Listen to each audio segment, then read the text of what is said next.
உங்கள் ஆதரவிற்கு நன்றி. Warriors of the diamond heart கதாபுத்தகத்தின் முதல் பருவத்தை முழுமையாக படிக்க அமேசான் கிண்டிலில் வெறும் $2க்கு வாங்கி படியுங்கள். இது தொடர்பான இணைப்பு விவரணையில் உள்ளது. மன்னீஷ் மீடியாவை பின்தொடரவும் புதிய வீடியோக்களுக்கு அறிவிப்புகளை பெற பெல் ஐகானை கிளிக் செய்யவும். இந்த வீடியோவின் உள்ளடக்கம் மன்னீஷ் மீடியாவிற்கு சொந்தமானது. இந்த உள்ளடக்கத்தை அனுமதியின்றி பயன்படுத்துதல், நகல் எடுத்தல் அல்லது பகிர்வது தடை செய்யப்பட்டுள்ளது. பருவம் 1. லைராவின் சாகசம். அத்தியாயம் 2. நிழல் படையெடுப்பு.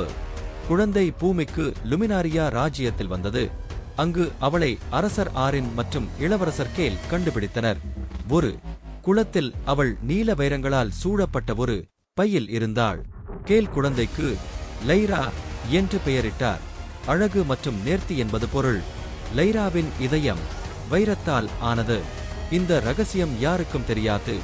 லைரா கூட அறிந்திருக்கவில்லை. அவளுக்கு ஒரு ரகசிய சக்தி இருந்தது.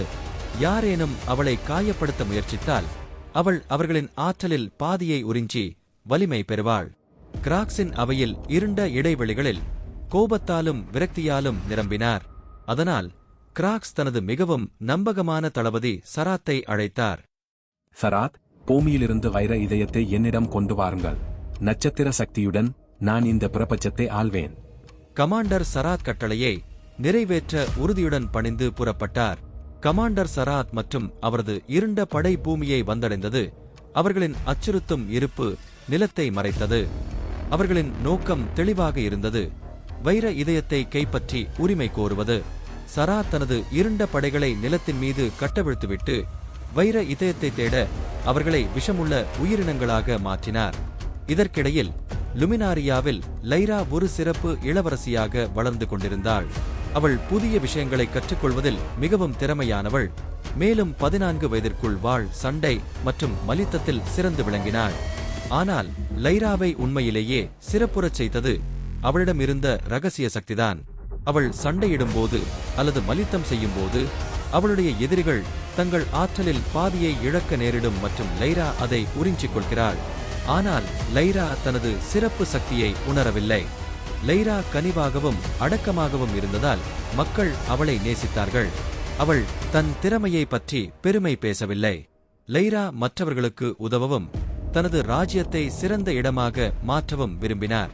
16 வயதில் அவள் மக்களால் வாழ்த்தப்பட்ட ஒரு சிறந்த இளவரசி. ஆனால் எல்லோரும் அவளை அன்புடன் பார்த்தார்கள். வலிமையாகவும் புத்திசாலியாகவும் இருப்பதைப் போலவே கனிவாகவும் அடக்கமாகவும் இருப்பது முக்கியம் என்பதை லைரா புரிந்து கொண்டாள். ஆனால் ஆபத்து நிழலில் பதுங்கியிருப்பது அவளுக்கு புரியவில்லை. அத்தியாயம் 2. முடிந்தது. உங்கள் ஆதரவிற்கு நன்றி. Warriors of the diamond heart கதாபுத்தகத்தின் முதல் பருவத்தை முழுமையாக படிக்க அமேசான் கிண்டிலில் வெறும் $2க்கு வாங்கி படியுங்கள். இது தொடர்பான இணைப்பு விவரணையில் உள்ளது. மன்னீஷ் மீடியாவை பின்தொடரவும் புதிய வீடியோக்களுக்கு அறிவிப்புகளை பெற பெல் ஐகானை கிளிக் செய்யவும்.